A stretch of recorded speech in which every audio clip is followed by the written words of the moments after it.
অনেকে হজ বা ওমরা করে এসেও আবার সুদ ঘুষ দুর্নীতিতে জড়িয়ে পড়েন। ইসলামের দৃষ্টিতে এদের অবস্থান কি?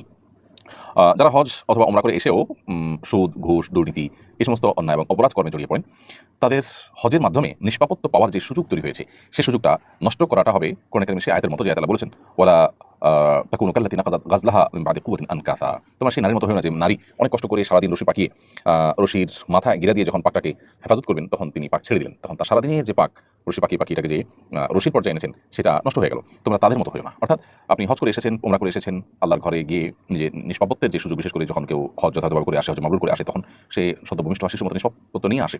তো সেটা আসার পর আবার যদি অপরাধ কর্মে জড়িয়ে পড়ে মানুষ, তাহলে কেমন যেন ওই যে রশিদ পাক দিতে দিতে গিয়ে একেবারে মাথায় শুধু বাঁধা বাকি, ওই সময় ছেড়ে দিয়ে পাক পুরো রশিটাকে নষ্ট করার মতো হয়ে যায়। এটা খুবই দুর্ভাগ্যজনক এবং এটা আত্মঘাতী কাজ। বিধায় আমাদের উচিত হজ এবং ওমরাতে আমরা যে নূরটা অর্জন করি সে নূরটা ধরে রাখার। এটার জন্য অবশ্য আমাদের নানাবিধ পরিশ্রম, নানাবিধ উদ্যোগ নেওয়া দরকার, ভালো পরিবেশ, আল্লাহর কাছে দোয়া এবং হজ এবং ওমরার সেই পবিত্র মুহূর্তগুলোকে স্মরণ এবং সেগুলো দিয়ে